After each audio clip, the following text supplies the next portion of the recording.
Hello? Do I need to? Can you guys hear me? Does this sound like my voice is being amplified through a microphone? Yeah. Okay, cool. Okay. Okay.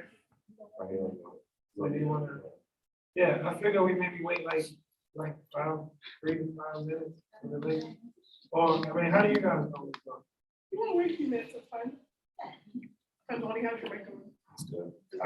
Yeah, I'm good, right? Yeah, you can get it. Yeah, that's why I was interested. Joey is our tech here today, Joey. Joey, what's Yep. up, Joey? Hi. Air Force One, 40th anniversary, Yeah. 40 years ago.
Good.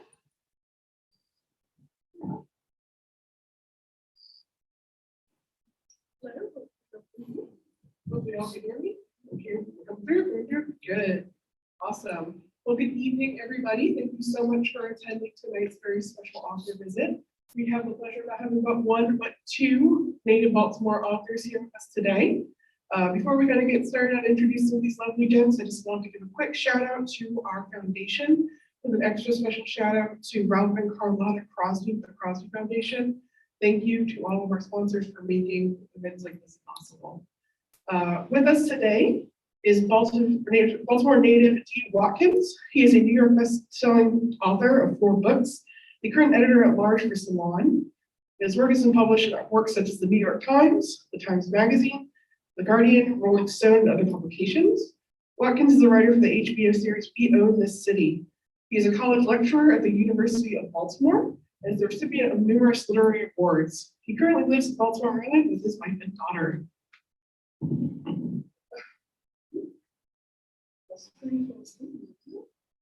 With us as well is Kondwani Fidel, who has used the power of storytelling to confront education reform and civil rights all over the world. Fidel has captured audiences at conferences, literary events, and has lectured and taught classes at the University of East London while touring in the United Kingdom. He has produced creative inspired narratives for brands such as Under Armour, Visit Baltimore, and the Baltimore Orioles. While he has recently featured on the Tamron Hall show where he has discussed his work at Life Story, Baltimore Magazine has honored him with the quote, Best of Baltimore of 2021 for his poetic skills. Congratulations. His works are included as The Anti-Racist, Coming Back to the Trenches, and Raw Wounds. He received his BA in English from Virginia State University and his MFA in Creative Writing and Publishing Arts from the University of Baltimore. He is currently an assistant professor of English at Coppin State University. NPR calling Fidel, quote, one of the nation's smartest young Black voices. He as well is based in Baltimore City. All right, thank you guys so much for attending, and the floor is all yours. Thank you. Thank you guys for having us. Really excited about talking about Black Boy Smile, and we're gonna get into a conversation about it, and hopefully we can open it up and have a bigger conversation with you guys, because obviously we have some answers, but we don't have all the answers. Staff Summit. So looking forward to that. But I wanna read a little bit from the book at first, if that is that cool? Yes. Is it cool? Okay. I want to read a little bit. This essay is not, it's not in the book, but it summarizes the book. So for people who want to get an understanding of what the book is about, I'll read this essay because it kind of brings all of these big ideas together. And it's very, very difficult dealing with publishing companies sometimes, because the name of this book was actually supposed to be Smile. Wasn't a book focused on one market, but again, with publishing these houses, it's a fight that I'm gonna fight to not talk about tonight. So let me just read a little, and we can get into it. But of course, you want to hear from this guy. He's brilliant.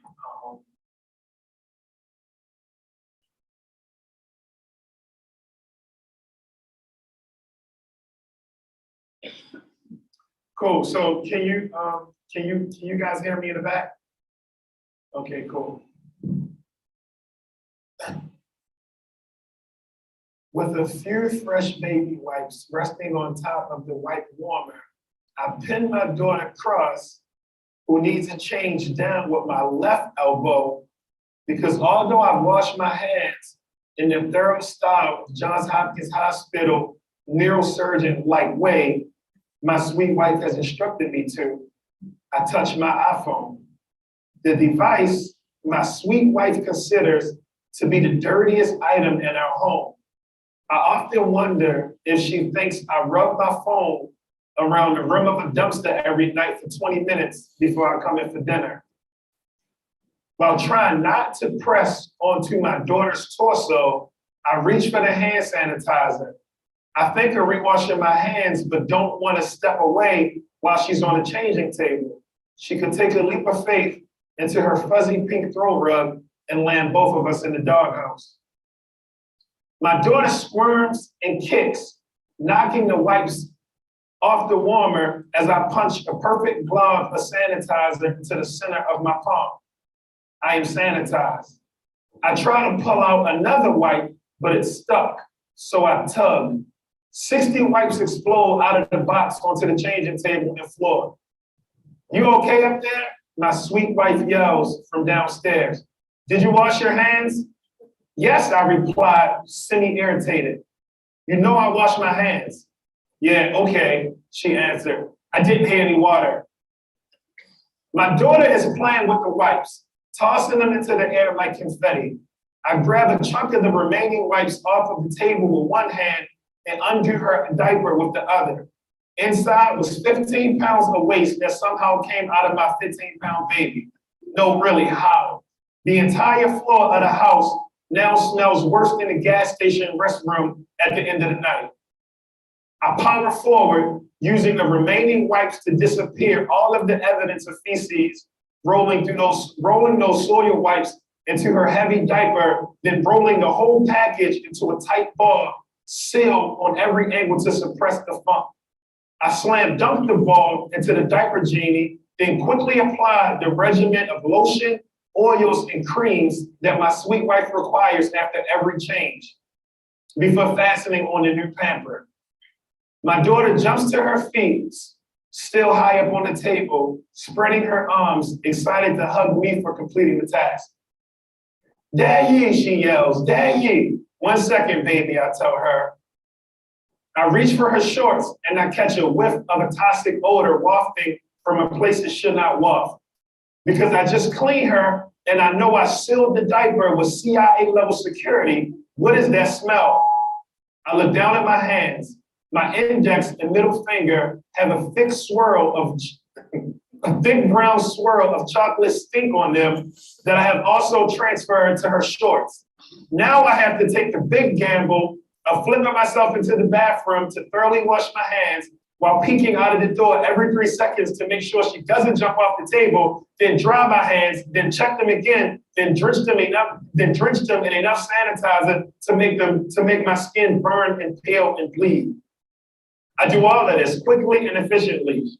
And then I run a bath to wash my daughter as thoroughly as I wash my hands, re-greasing her with the 47 count assortment of lotions my wife makes me use. Grab a new diaper and new outfit, mission accomplished. This is what being a great father feels like. My daughter smiles, showing off all 12 of her tiny white teeth. Hello, Daddy. Hey, Cross, I smile back at her. My sweet wife walks into the room, looks Cross over, places her back onto the changing table, takes off the diaper, readjusts the tabs, and tell me that I put it on wrong. What? I reply. Is my sweet wife trying to snatch away my moment? Can she not see that I'm Daddy? It's not a big deal, my sweet wife says, applying the same lotions that I've already applied. You just have to make sure the bottom is secure. We don't want her leaking out. My daughter gleams, giving my sweet wife a hug that was meant for me, the nerve of this toddler. I get upset like a child. I don't yell or scream or shoot back rebuttals. I'm more of an inside my head type of guy. Deep inside my skull is where I venture to the section responsible for questions like, what does she mean I didn't put the diaper on right? Does she know I changed this little girl's diaper a zillion times? Does she know my fingers was just covered in baby shit and I was able to save our daughter from becoming one with that baby shit? Could she not smell the 172 lotions I applied in the order she told me to apply them? Does she know that I care just as much as she does? Does she think that I don't care? Why does she think I don't care? All my dad had to do literally was show up. I grew up in the 80s at the height of the crack era. Many of the dads from my neighborhood were on the wrong side of the drug war, using them, selling them, sitting in jail because of them, or dead. Having a dad was as rare as a 4-leaf clover in a sea of concrete.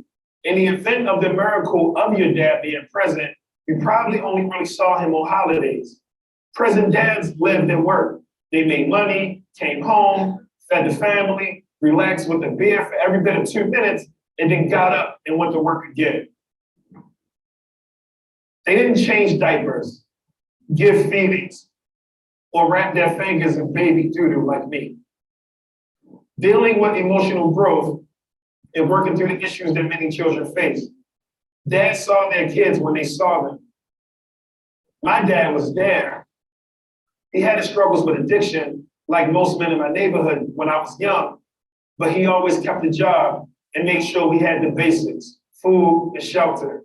His presence made him a neighborhood hero, but the lack of paternal figures also set expectations extremely low.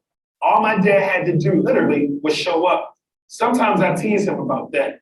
I swear your generation was terrible, I tell him. You guys weren't responsible for anything past money. You guys didn't even know your children's names. Being a great father now means taking your kid to school every day, mastering all kinds of weird TikTok dance routines, making a bunch of money no matter how terrible the economy is, dressing cool for an old guy, being a master photographer and social media caption writer, and cooking 5-star meals perfectly plated and photographed to receive no fewer than 1,000 likes after the first 2 hours on Instagram. I'm exhausted. My dad often reminds me that his dad, a drunk philandering salesman and alleged war vet, wasn't around. So he had no real examples of what a great father would be. You know I tried my best, right? My dad once asked. You know I tried to be the father you needed. And you were great, I respond. The best father I could ever ask for. He choked up, his eyes becoming glossy, wet slits as he pulled me in for a hug, which was also weird because I don't like hugs, but I obliged. I was being 1,000% honest. As far as dads went, he was the best I ever saw. Of course, I could count or give a rundown of his mistakes, just as my daughter would be able to count mine. But despite his flaws, I still thought he was amazing. What will my daughter think of me? Will I be the best in her eyes? Because times are changing. The era of the absent Black father is over. What else am I doing wrong while aimlessly thinking I'm doing a good job? Not only are statistics showing a rise in the presence of minority fathers in households, but we Black fathers are also working hard at being the fathers that our dads cannot be for us. My friends who are dads are not only spending time with their children, they're getting their nails painted, making cupcakes, figuring out how to braid hair, and enjoying every minute of it. According to the CDC, Black fathers are more likely than their counterparts to feed, eat, bathe, diaper, dress, play with, and read to their children daily. We are being more vulnerable, fighting to be more understanding, and sharing chores with our spouses by doing the emotional work and trying our best to be present with our children the way mothers have been for generations. But are we doing it right? After all, I thought I did a good job on the pamper, but I'll put it on wrong. What else am I doing wrong, thinking I'm doing a good job? Am I not strapping her tight enough in the car seat? Am I applying too much cinnamon to her oatmeal? Are you a good father? I asked one of my close friends. What does your lady think? No, better yet, what does your child think? I swear I asked myself all of the time, he responded. I feel like I am, but you know, you never know. I do know.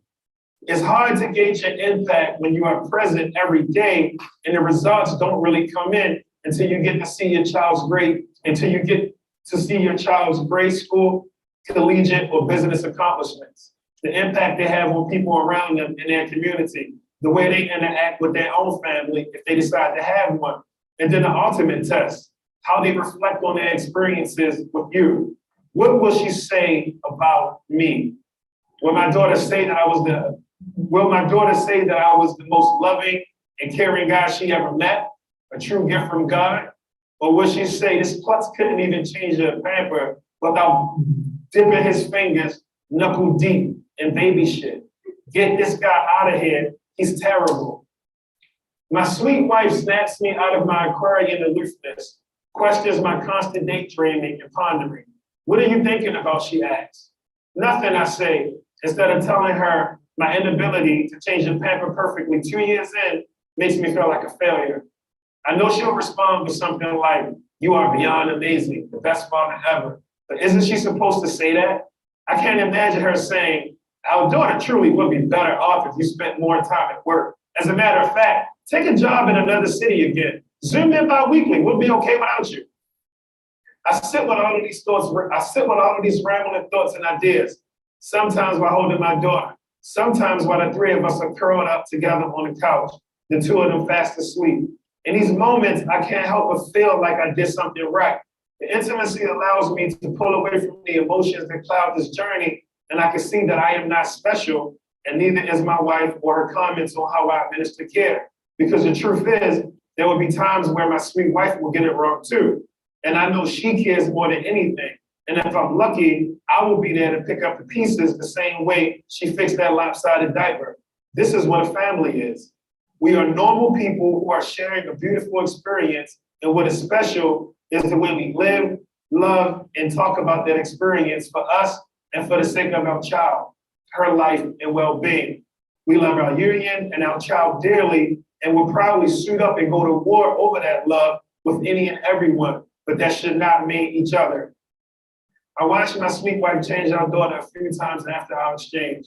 Carefully and slowly, I mastered her artful technique, her ability to throw multiple wipes in the air with her left hand and catch them with her right without even looking before sanitizing our child.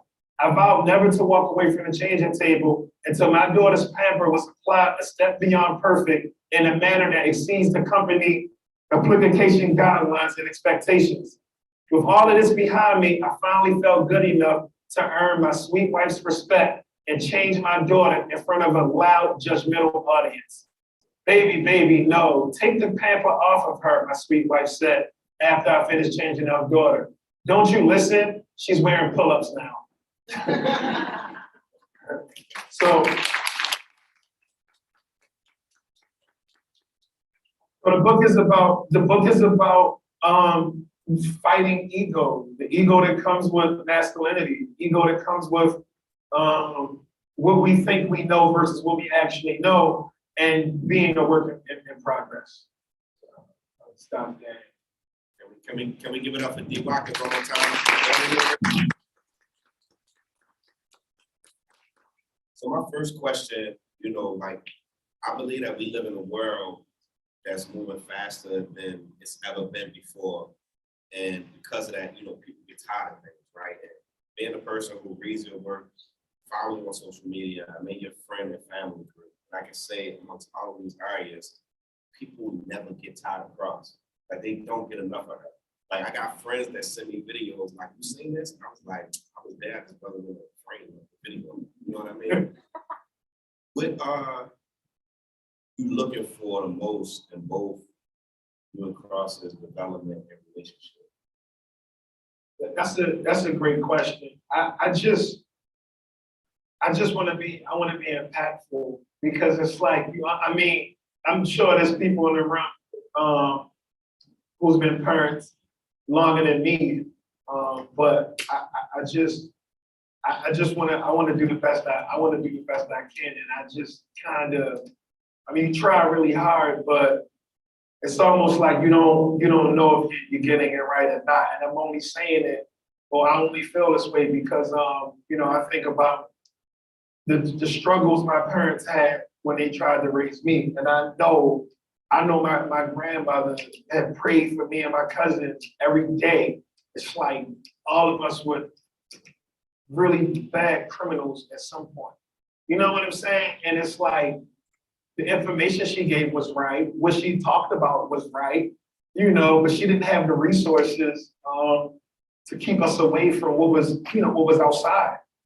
And obviously it wasn't her fault because we weren't her children, but I'm from the generation where your grandparents raised you, so I want to be impactful, and I just want to get it right. It's the most beautiful, scary thing so people always say, like, you should have more kids. You and your wife actually made a child. You guys know how to make a kid. I'm like, yo, it's not that difficult. I mean, as far as like, what happens when people don't use protection, but I'm saying, like, I'm so scared with one child, I couldn't imagine 3. Like, but I mean.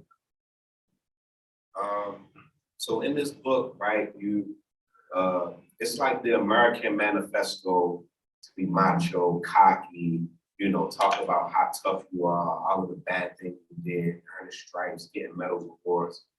Like, where did you find the courage to talk about, those deep-rooted emotional issues that impacted you? And like, why this book? Why now? Because I'm pretty sure that when you started writing this book, this wasn't the first moment where you said, hey, it's something going on with me and I need to fix it, or something I need to address.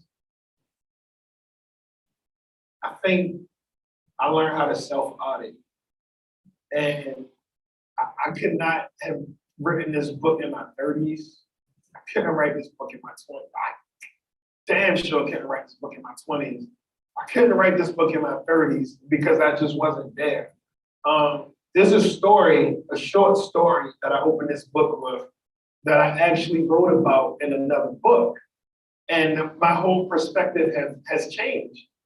In the cook-up, I tell this story about how my neighborhood taught me to be so tough and so resilient that when a bully had beat me down, I came back, busted his head, and I felt like a hero. And that's what I wrote about in my early 30s. Now that I'm 42, I look at that same story and I can honestly say I didn't feel like a hero. I didn't feel like a champion. I didn't feel like I did something great. I felt like somebody did something terrible to me and I did something terrible to them. And because the people around me treated me like I did, sorry, I feel like I'm too loud. If the people around me treated me like I did something great, that was enough for me. How did it make me feel? Are we self-auditing? Are we looking at ourselves? Sometimes we feel like, and this is like something just that everyone can pick up on because it's a good exercise for me. Maybe it can help you. But every time you have conflict, you can always figure out why you're right. Maybe you have to look at, and you're the only one that's always in conflict. Maybe you have to look at yourself and ask yourself that question. how can I be better? What can I be wrong? How come I'm always on the right side of every argument in history, right? Because chances are maybe you're missing something and you can use that opportunity to become a better person. And I think that that's not something that I'm going to be on this path for the rest of my life. The rest of my life, I'm going to be looking at myself and I'm going to congratulate myself when I show grace or when I did something good. And then I'm going to challenge myself to be better when I got it wrong. But we have to constantly check in and make sure we're doing it.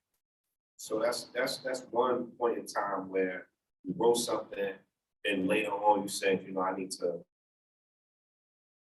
expand on this and show people how I grew, right? I feel like a lot of people, they don't necessarily address their past. Some people just change their actions and go, okay, this is what it is. Do you feel like it's your responsibility as an artist to explicitly talk about, show your readers and viewers, how you changed from this person to that person? Do you think that that's like your responsibility? It's important. It's very important. I definitely think it's my responsibility. I want to put that on another person, but I think it's my responsibility because this is like the first time in my life where I wrote some books. I wrote on a hit television show. I have a bunch of offers to work. I'm gonna be booked up on stuff for a long time, probably. And this is the first time in my career as an artist and in my life where I don't have to work on myself. I can literally be, whatever I want to be because I have a product that people buy and I sell it to them. So I can just sit back and just work and not be better. So and I think that would be terrible. I think that would be a huge disservice to the people who I love and the people who love and care about me and the people who invest in what I do. Like I think I'll be working on myself and I'll be working to be a better self for the people around me for the rest of my life. And I feel like I owe people that. Like I feel like I think that's what we're here for. And like I said again, like I used to always tell people, oh, I'm never leaving Baltimore. And it was, I never thought about when nobody else wants you. And but it was only then when other people, when I had opportunities to live different places where I was like, okay, now if I say that, it means more because I can go work at NYU or something. Like I can go. But I think so. I think so. So you talk about how basically couldn't see past these certain invisible barriers because nobody wanted to, right? From Baltimore.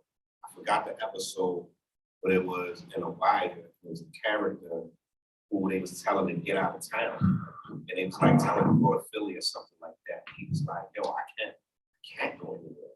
He was like, I can't imagine myself being anywhere else, outside of Baltimore. Like how I'm gonna work, how I'm gonna communicate, how I'm gonna exist.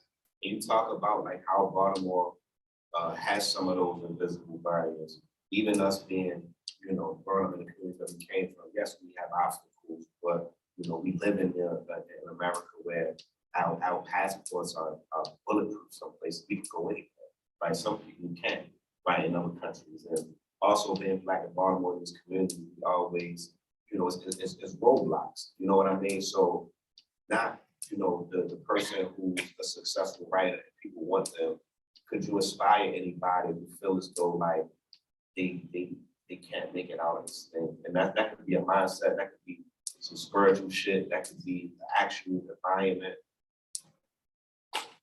You know what? I've never really lived anywhere else. So maybe I almost can't answer that question. Like maybe I can. The right opportunities has come, and I've passed up on the right opportunity. It feels crazy to even to think about what it would be like to live in a different city. Maybe I start with Annapolis.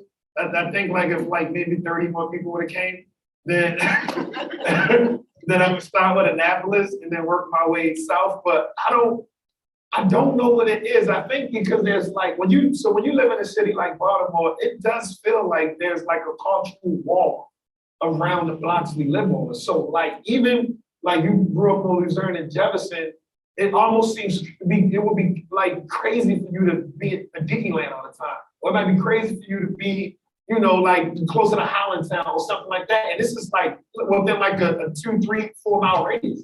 Like there's so many houses and it's so packed in and there's so many people connected. Like, I know when I was growing up, my friend group was like 40, 50 people, like that lived within like 3 or 4 blocks. Like we used to go to parties and stuff. Used to be 40 of us going to a party. Like, you know, like, which is a big world. I mean, how many of you guys hang out with 40 people now, right? Think about it. Like, it sounds exhausting, right? It used to be like a classroom full of us going to a place. And it's, you know, it's super sad because most of those people, as I'm like looking, thinking through my head, are gone now. But it's such a big world that it almost doesn't even like seem possible to tap into something else. And I think maybe part of that mentality is wrapped around why I'm so addicted and like locked in and connected to living in that city. However, yeah, I don't know. I don't know. And I think if I did it, I honestly don't even think I would be gone that long. I think I would so the opportunities that come my way, like that have been coming, is like work on a show and it's like 40 weeks. And then like you know, you stay into another one, or then you might go back home. But like, I don't know. I can't see myself moving to LA to go work on This Is Us. Well, who knows, right? Who knows? But one of our mentors, her name is Dr. Selassie, but we all call her Mama Coco. She's a professor. We was at the premiere for episode 3, of which Dee wrote for We Own This City. And after, you know, they had like a Q&A, and she drew this comparison between Nina Simone's song, Baltimore, right? And then if you go to lyrics, it says, beat up little seagull on the marble stair, trying to find the ocean, looking everywhere, hard times in the city and a hard time by the sea, ain't nowhere to run to, there ain't nothing free. And she compared that to the carceral state of Baltimore, right? And like why these invisible barriers exist. Like it's different from being an enslaved person in Baltimore than it is in Louisiana, right? Like you gotta march through some shit, and you gotta walk through all of Louisiana and then North Carolina just to smell it. You know what I mean? We right by the Susquehanna, we right by Delaware, but it's so hard for us here because of those invisible barriers. And you have this seagull who has wings; he can fly pretty much anywhere. You know what I mean? But somehow, some way, he's still beat up sitting on his marble steps. And do you think that, you know what I mean? Like it's something that's deep rooted in not only the way that, you know, we were taught by the people before us, but maybe even, you know, our great grandparents. Like it's something here where maybe is that why we even have so much pride? Like people all around the world say they never met people that's as proud of their hometown as, you know, people from Baltimore. So we think that maybe we are so proud because we can't go nowhere else.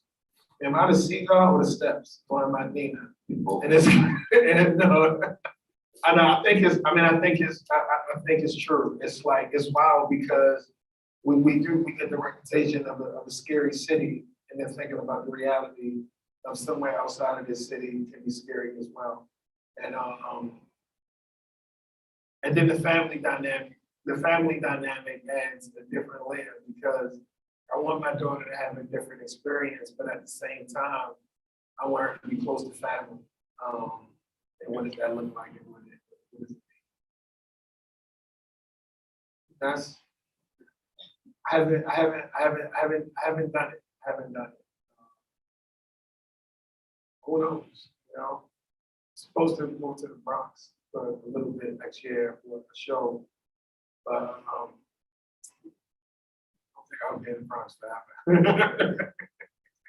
So I know you know, and you're talking about how you grew, you know, how you used to champion certain negative, violent acts that you committed.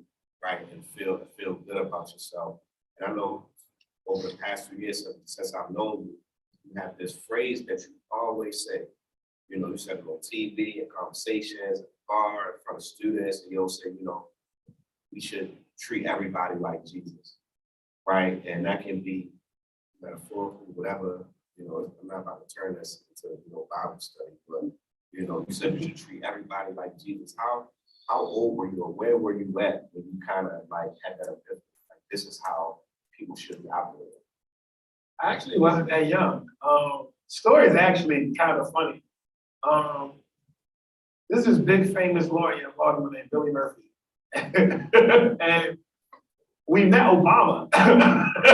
We met Obama. We met Barack Obama. It was the craziest time in my life because Barack Obama was so important as far as my understanding of politics and politicians and like that. Before Obama, I didn't pay attention as much. When that 2008 election, when Obama was running, like I read more political books. Like I turned myself into a political expert, like knowing all types of random facts. Warren Dunning's IQ and Buchanan being the last batchman of White House. Like I really dug in and became like this, you know, when the Republicans switched to Democrats and what happened. And like I really dug in. So meeting Obama during his last term was like the pinnacle of all of this political knowledge that I became so hungry and anxious to learn about. And it was, you know, it's a disappointing day because it actually said some things that I didn't like.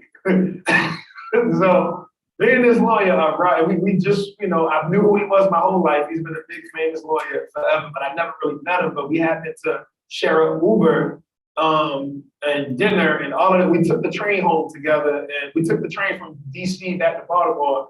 And then we went out to eat and then we went and hung out for a little bit. And he was telling me this story about this young woman who came into his office who wanted representation. And she was telling him, I deserve this, I deserve that, I deserve this, I deserve that. I'm a force, I'm being disrespected, I'm not getting what I deserve. I need, you know, people need to see me.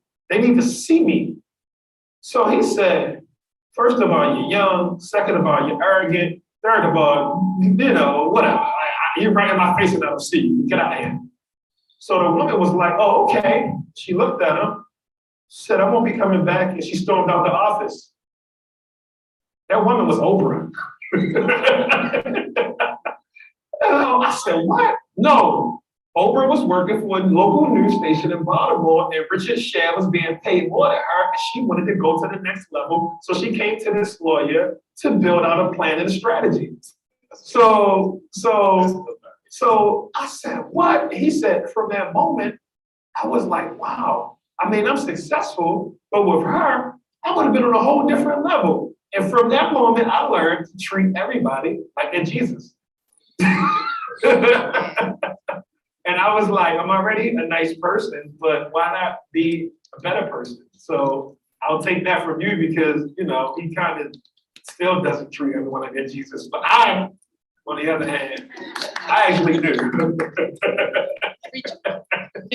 So before we get into the Q&A from the audience, is there any final remarks you want to share? And also, I'm pretty sure that everybody in here wants to know, like, what's next for D. Watkins. Like, we know that you're going to the Bronx. If you care to share what's going on there, or if you have any other, like, exciting news that you want to share. An HBO show that we can't really talk about yet, but I think it's going to be really important. I think it's going to be impactful. I think people are going to learn a lot. I co-wrote a book, created a book with David Simon, the guy who created The Wire, that comes out next month. It's like a big visual, it's almost like a museum kind of like book that's, you know, never seen before, interviews, photos, and then I wrote a bunch for it. That comes out next month. Working on a book right now with Mike Africa Jr., who survived the 1985 move bombing in Philly. So I think over, this year and next year has been the biggest transition of me working on projects outside of Baltimore. Things that don't really have a lot to do with the city. Carmelo Anthony's book I wrote, paperback version comes out next week. That's has a Baltimore section, but it's mostly New York and Syracuse and his journey. But this is like the first year where a lot of work is taking place outside of the city. So I just want to tell good stories. I don't even know what that means. I don't know if it's a play, I'll write a play. I don't know if it's television. I have a couple of things in the works. I don't know if it's another book, but I want to entertain. I just want to tell good stories. I want people to be entertained. I want people to have fun. And I want people to just be able to kick it and enjoy the arts. And if I can do that, then I know I'm doing my job. I have a very, very blue collar approach to these industries. I have a purpose, and I try to get my hands dirty and work really hard at it. And people who read and people who watch these things, they tend to like them. So I'm super, super excited about that. Film I working on called The Slow Hustle is up for an Emmy, the News Emmy, and the ceremony is tonight. But I'd much rather be here. And if it wins, it's great. And if it doesn't win, the earth will still spin. So happy to be here. Last thing. I would be happy for the Emmy too, but I'm happy. Last thing, talk about television. I know that Cross watches a lot of cartoons. How do you feel about the people that's playing cartoons now? Is it like a space in there? Is there something missing, or you think they like getting it on? They getting on the money now? I like some of the cartoons. We watch Mickey Mouse Clubhouse. We watch Karma's World. We watch Gracie's Corner. And we watch Miss Tabitha. And I guess she's not really a cartoon, she's like a grown woman. But but like, I mean, she likes them. It's not, I don't know what I watch cartoon-wise. I think I watched like Ninja Turtles, Smurfs, and stuff like that. I can't remember what was a long time ago. It was a long, I grew up in the Stone Age. But yeah, it's different. It's different. They have, the cartoons I watched was more like, I want to say like sci-fi, but they were more like outside of the box. Cartoons she watches they have like messages. I guess back then they had a message too, as far as like community, treat people nice. Yeah, it's more like cartoons back in the day. It'll be like people who are white, then it'll be like a blue guy. It'll be like, that's the black. You know what I mean? Like that. And it's like, now it's like we have explicit like characters for different groups of people, whether it be, black people of color, whatever, sex, whatever. Like, it's funny because that's my lane, because like this is gonna sound very strange, but like my wife doesn't watch like comedy. Like she only will watch drama. Like if it's a show that's meant to be funny, and I'm like, yo, what kind of person doesn't want to laugh? Like, you know what I mean? Like she's really, really locked in on like 40-hour storyline. She's like, wow, like, I just want the 20 minutes of, I laugh, then I go back and do work. But so my lane is more like cartoon stuff. Yes, it's different. But what I will say, what I love about my daughter is that she's not going to be locked in for more than a half an hour. She's going to want to play. She's going to want you to read to her. We read to her like 45 minutes to an hour a day. So like she kind of expects to be read to. Sad thing is, I tend to read her whatever I'm reading. So, planting the seeds for some really, really valuable and beautiful thoughts, but maybe some sick ones too. So like right now I'm reading Winning Time. So she's getting like, well, Showtime, the television shows many times, but the book is Showtime about the Lakers dynasty, and just reading to her about, you know, the NBA of the 80s and the NBA now is like bizarre. Like, you should read the book. Can we give it up? Oh, give it up for Conrad. Yes, for this, I forgot your name. Maggie? Maggie? Gabby. Gabby. Michelle Spence, yeah, we got some right. You have some questions? Should we walk into it? Oh, there it is. Okay. Yeah, that actually, that both the story is true.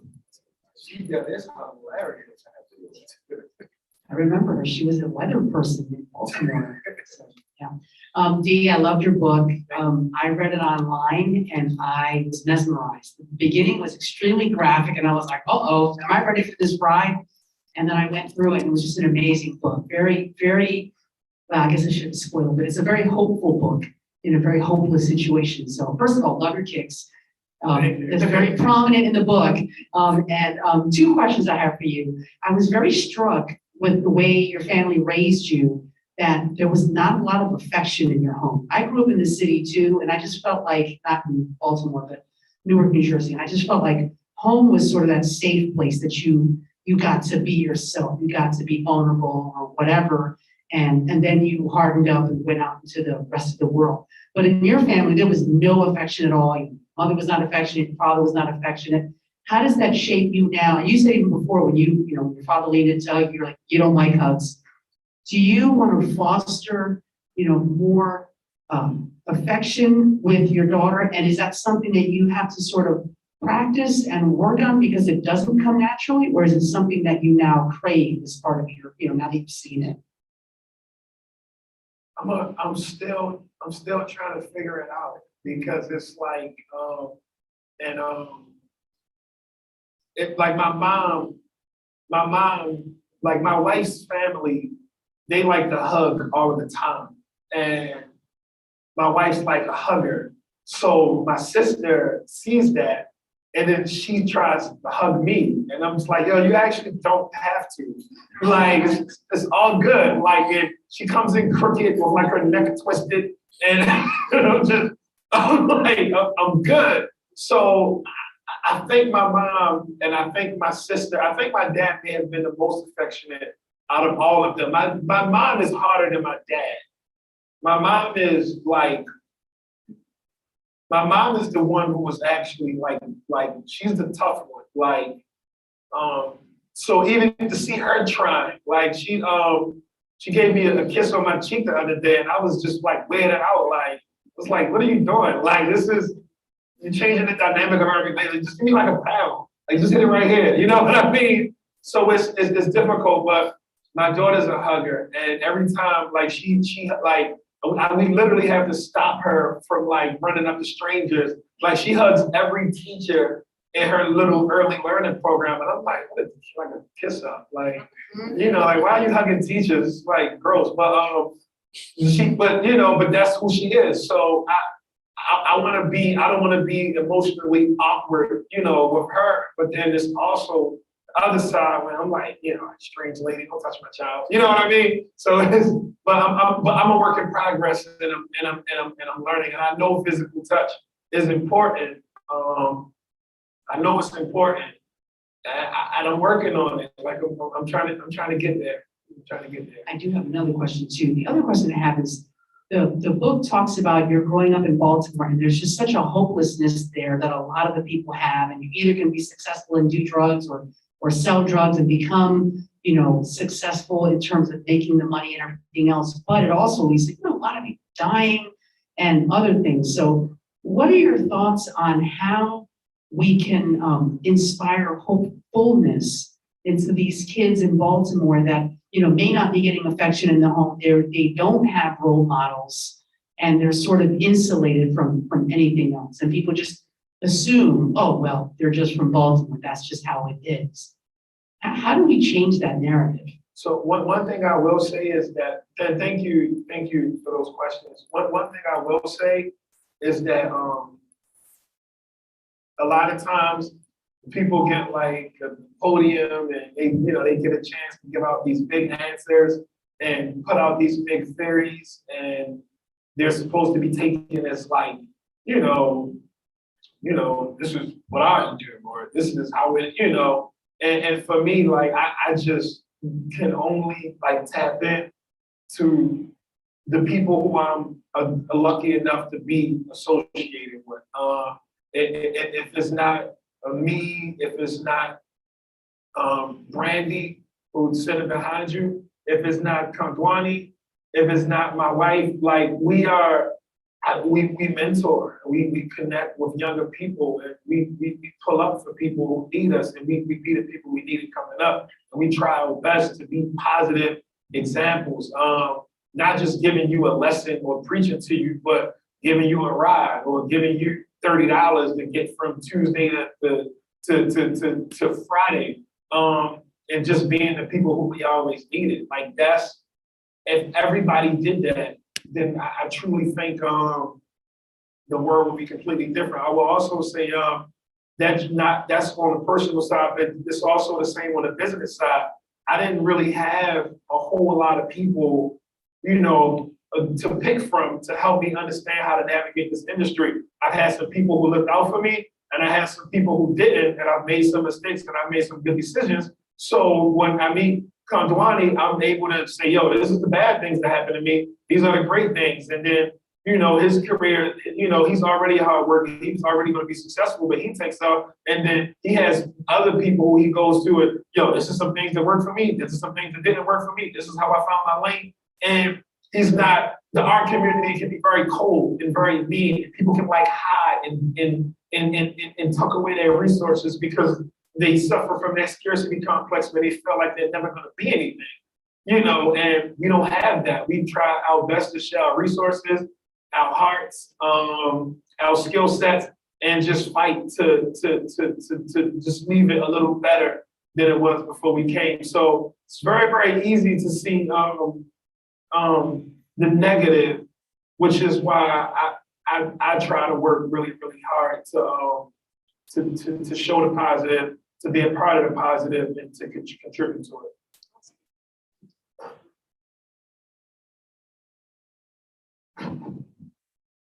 Thanks for being here, Dee. Really happy that you were able to join us. So 2 quick questions. Well, 1 quick and 1 not so quick. I'll start with the quick. Who are your favorite authors? Who do you read regularly? Any recommendations for us?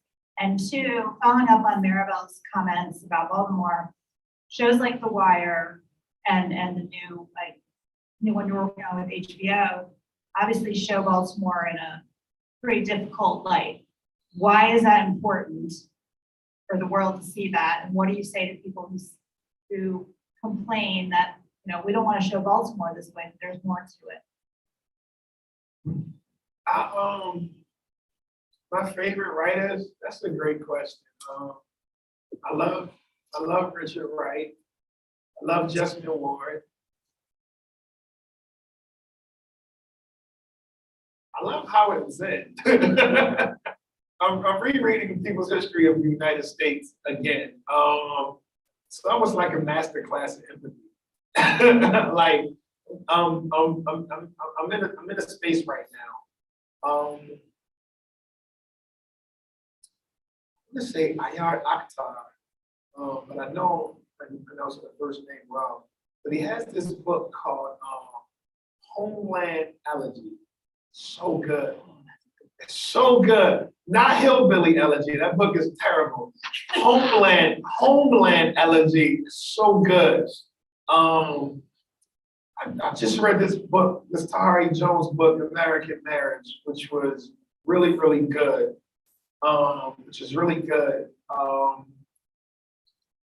Right now, Jasmine Ward is my favorite. I've been itching to reread Salvage the Bones. It's just a perspective that I never even, great writing to me, it's perspective I just never thought about. read the book and I just like, I walked past this young lady 1,000 times. Never thought about her worldview. It was such a, you know, it locked me in. Jeff Pearlman, who wrote this Lakers book, I'm really enjoying it, having a great time with it. Because again, like as a basketball fan, I just, you know, I was born in 1980. 1980 was like the beginning of the Showtime era. So by the time I was old enough to pay attention to sports, NBA's kind of established. But in the years when I was born, the NBA was just full of like it was kind of almost like bankrupt cokeheads, like philandering, like it was out of control. So just to see how much the league has changed in my own life, it's crazy. It's wild to me.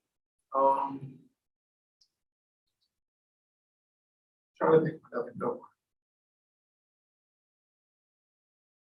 Because I mean, everyone knows Toni Morrison is, you know, everybody knows that. I like this song. Sister Soldier's definitely, Sister Soldier, her, if I could recommend, I would recommend The Coldest Winter Ever, and then I would recommend that First Midnight book. Those two were like a different level. Soon as I get in the car, you're gonna be like, oh, I should have said this one book. And as far as The Wire, and we own this city. So for one, I'm not gonna necessarily call them Baltimore stories. I'm gonna say they took place in Baltimore. Why it was important because people don't fully understand how systems are implemented, how and why they are created and why they don't work.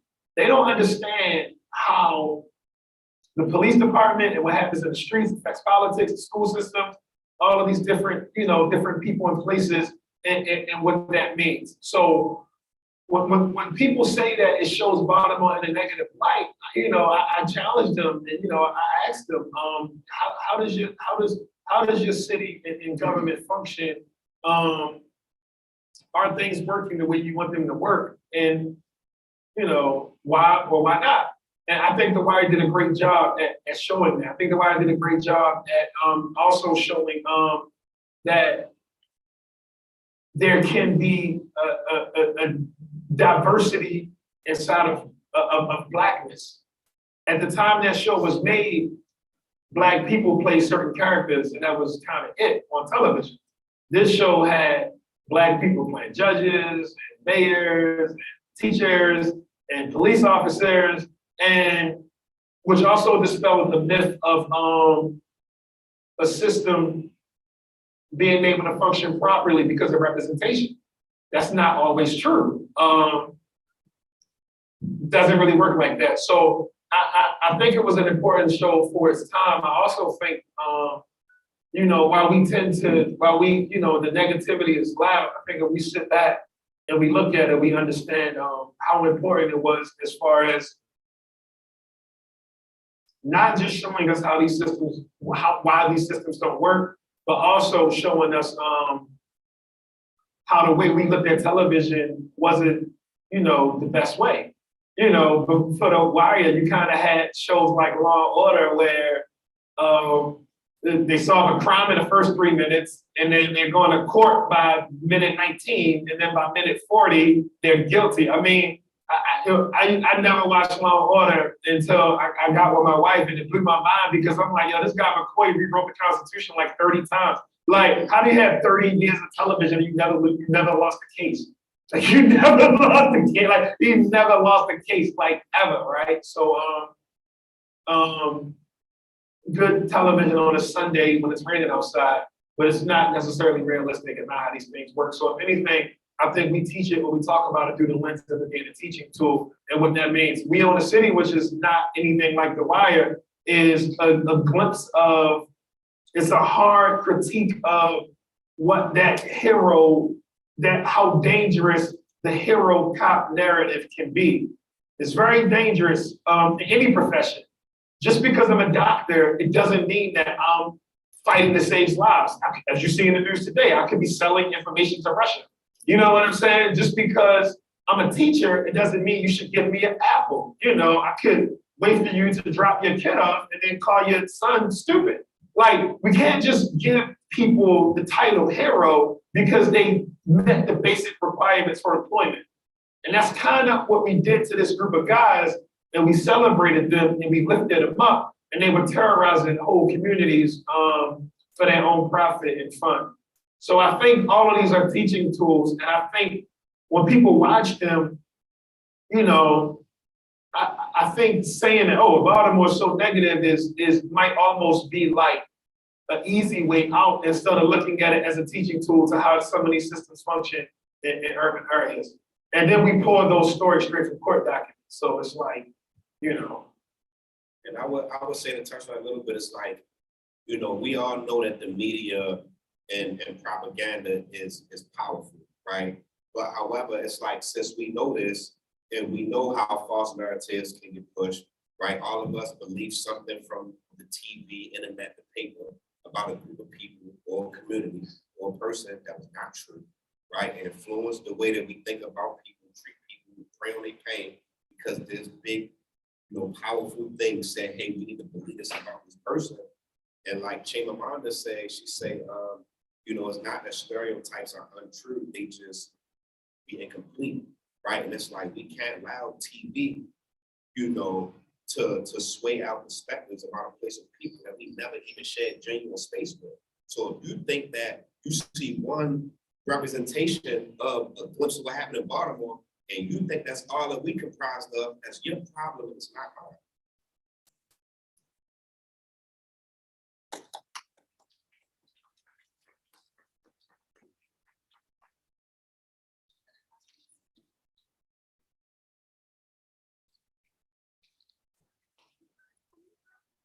Look at the love. Look at all the love in the room. Look at all the love. Look at all the love in the room. We're gonna find out the biggest fan first. No, I'm just kidding. So I first heard you speak in DC at, I think it was a Wider Circle conference, and I think it was like in 2018. And I bought your other book at the conference, The Cook Up. And I just wanted to say, like, it really changed my perspective on a lot of things. Like, my dad, he claims he was from Baltimore, but like he lived most of his life in North Carolina, which is where I'm from. But it just like changed my entire perspective on what people go through, you know, eating paint chips, whatever it might be, just the life and the perspective. So I haven't read your new book just yet, but I am looking forward to seeing the differences. But I got emotional as you were speaking in the beginning, because like your story with your wife and your daughter sounds just like me, but I'm the sweet wife. And as I was leaving to come here, you know, today, I'm trying not to get emotional. I got too many hormones going on because I'm pregnant, clearly. But I was thinking like, I had to lock the door 3 times after my husband today. And I was like, why can't you just get it right? And so I was thinking about the same thing with the diapers. And, you know, we have a 2.5, almost 3-year-old. And I feel like I do the same thing that your sweet wife does. But what advice do you have for us sweet wives that find ourselves in that position? And we know that our husbands are doing a great, amazing job, and they're really trying to do better than what their dads did. Do you have any advice for us? You know, I would say that I wouldn't put one thing on one person against the other person, because I think that, you know, for me, she cares. And the thing that hurt me is she was talking to me as if I don't. And I'm like, why would you think I don't care, right? And I think and again, like, I would never speak on how a person should ever, I do not know what it's like to grow a human. Like, like, I don't, you know, like, that wouldn't be myself if I would say, well, you can do this, you can do that, because I just don't know, and I wouldn't try to pretend to know, but all I will be able to offer is how those situations in general made me feel. And what I had to realize is that I was being childish. I was acting like a child. I was acting like I had an ego problem because I didn't want her to tell me I did something wrong that seems like it's super easy. So I was wrong. I responded the wrong way. I acted the wrong way. I apologize for getting upset, and I had to get to that place. So that was on me. It's nothing she could have done better in that situation because she don't want her daughter. I already just dipped my fingers in baby doo-doo, trying to change a diaper, and then now we don't need her running around the house with the thing falling off or being lopsided or being crooked, because it's just ridiculous. And ego is our biggest enemy. It works against us. It has us thinking that the people who love us more than anything don't. So in that situation, I had to check myself, and I'm only gonna give this little piece of advice only because you asked, because like I said, I don't know what it's like to grow human, but what I will say is sometimes we all have to think about how we critique our partners, how we critique the person that we with, and how are they taking it? Are we saying it in a way that it is coming off with love, or are we saying it in a way that's making them feel bad? And we know we don't want to make them feel bad, so we think about that because, my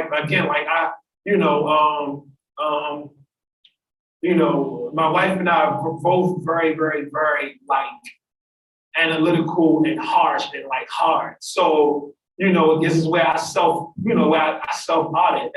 As a writer in an argument, I work with words all day. I write a column for Salon, I write television, I write these books, I write books for other people. I can literally destroy people with my mouth, but I can say the meanest shit you could ever imagine.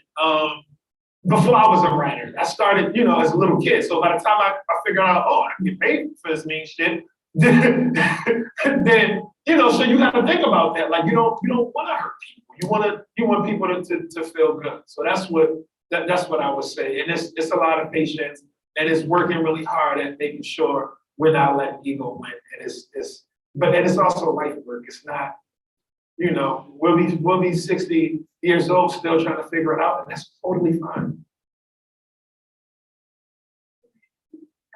Yeah. Hi. So I haven't read any of your books. I just happened to see you on Facebook on the library website. But I wanted to know, shout out to the library. I wanted to know what made you turn the corner, what made you want to start writing? Because even after some of this, I will read one of your books. So tell me which one you think is the best, but what made you really change from wanting to be in the street to be a writer and do something different with your life? The best book, and I'm not even trying to be funny.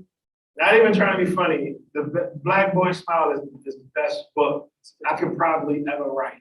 I don't even think I could write a better book.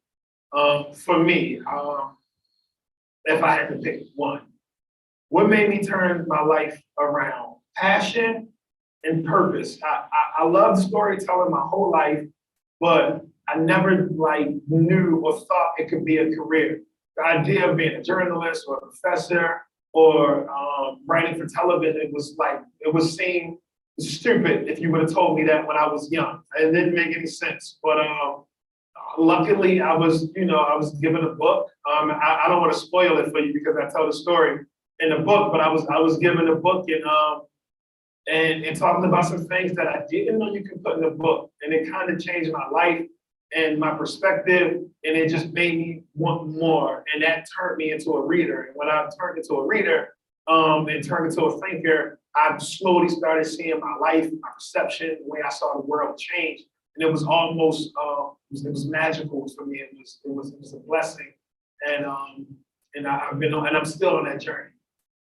But that's kind of the combination of that, the combination of being in my late 20s and most of my friends being gone, my neighborhood changing, having experiences out in my neighborhood, all of these different things kind of expanded my perspective and made all of the stuff I was doing in the street seem this small and the world seemed very big. I wanted to be a part of it. Wish I had a story like I was walking in the woods and then the light shined down on me. But I think that's like That's a shot. Jonathan Smith, Joe Smith, what's his name? Joseph Smith, yeah. And I came home with the tablets, yeah. Sorry, I've been watching Under the Banner of Heaven. It's so good. Oh, it's so good. Okay, I'll go quick and all. So, what do you think of David Simon? What do I think of David Simon? I think David's definitely one of the smartest people I ever met in my life. It's wild because there's like a lot of opinions on him now because his Twitter is like wild, aggressive, and like you know, and he yells at people on the internet with like 12 to 16 syllable words. But I think I will always look up to him because when I published my first essay in Salon, David took time out his day. This is 2014. Took time out his day to reach out to me and ask me if I ever wanted to write television. So this isn't something that started over the last few years. This started way back in 2014 because he thought it was important to pluck from the city where he built his career. And thought I had talent, and he lined me up with a couple of different shows that didn't really pan out. But he always was thinking about helping me get to that next level when I'm working out. Forever be thankful for that. I also think that it feels good to have a person so much big Baltimore knowledge, who loves the city, who understands the city, be the architect for modern television. Like I think that's like phenomenal. I don't even think people are really going to understand the impact of most of the work until like maybe 20 years after he's gone. So that's what I think. I just wish he would choose a different sneaker than a all black Air Max 91. One pair's fine, but he's like, it's kind of like Ollie Man.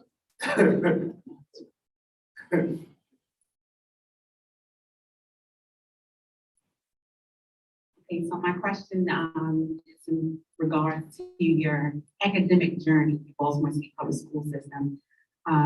During that time, did you have any educators that encouraged you, bestowed some gems upon you, that helped you with your career now?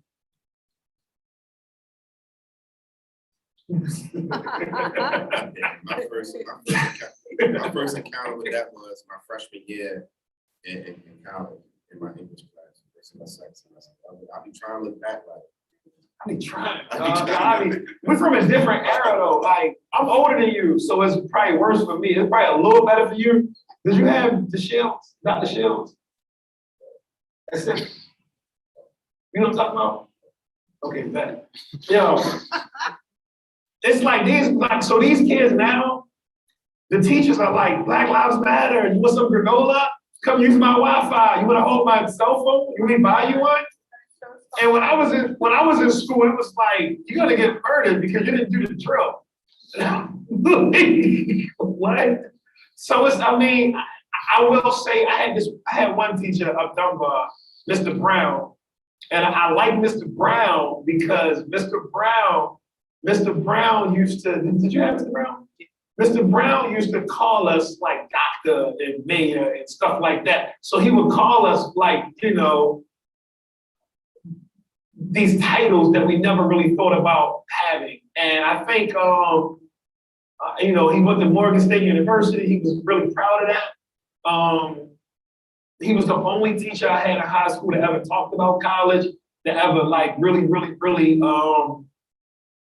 just talked about college as if it was like something mandatory. And he always addressed us with those titles, those prestigious titles. Now, we didn't know that Baltimore was gonna have some mayors that was kind of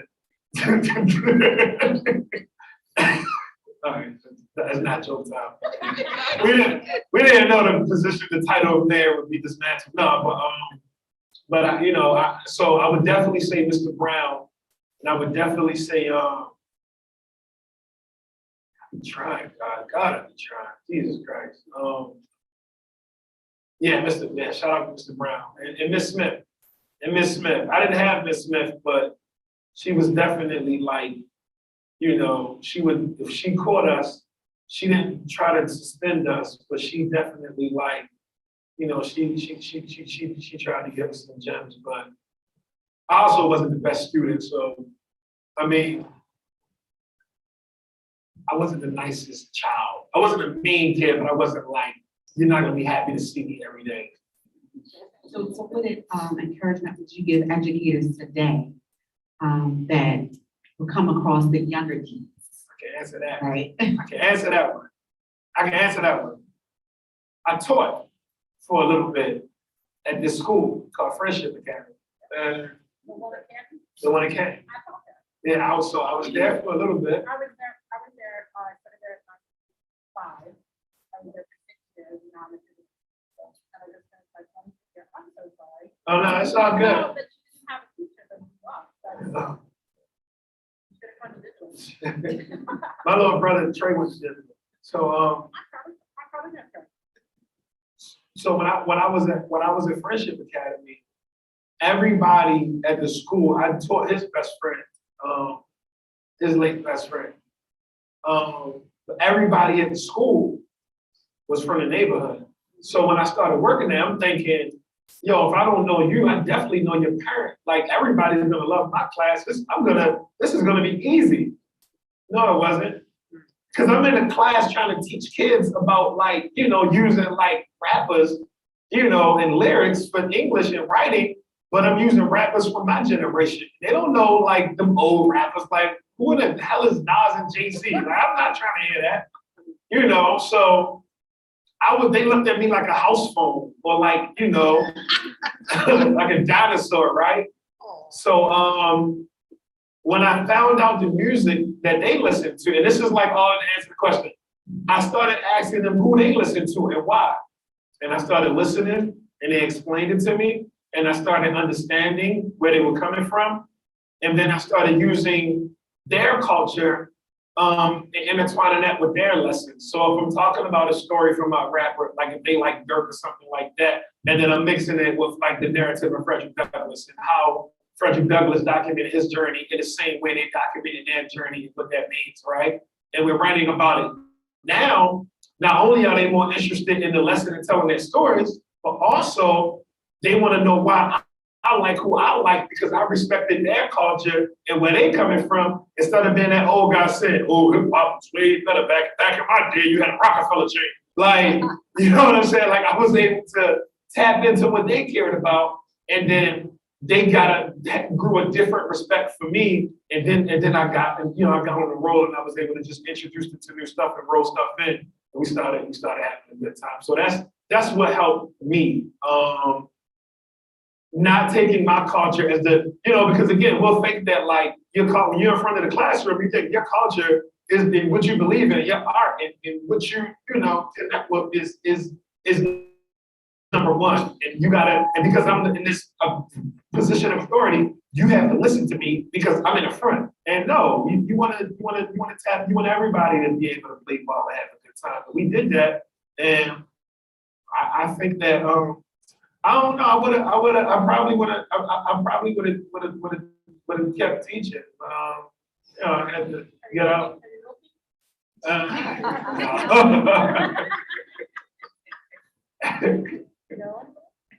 All right. I'm sorry. Okay, I'll say something then. Thank you so much, Dean Kagwani. I think we have time for maybe 1 or 2 more questions. We'll have time for our kind folks at Park Books be able to get their books distributed. So do you have any more questions from the audience? Got one more here.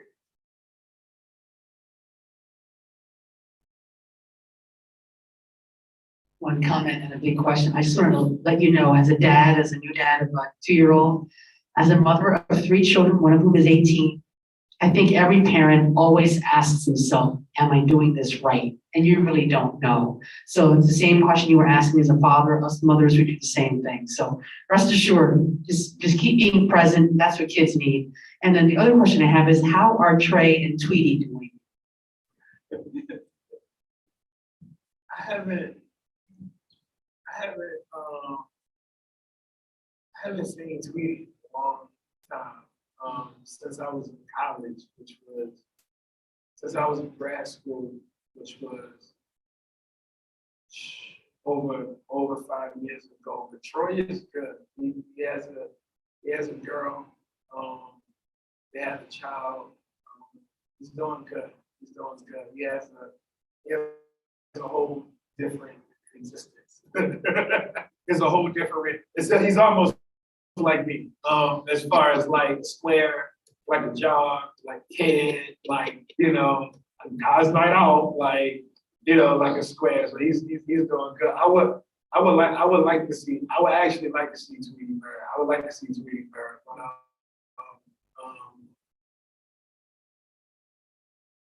Because even though you're in a different space, you kind of really like that when you know how it is when you go see your friends that you kind of come up with, you get they tell you stories about yourself that you kind of forgot about, and you talk about things that you forgot about, and it just becomes like one of them little sessions where everybody's laughing and everybody. So I would like to see Tweety.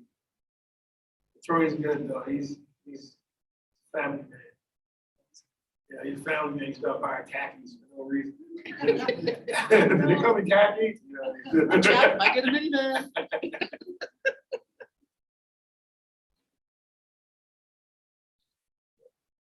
You guys were amazing. Thank you so much for having me.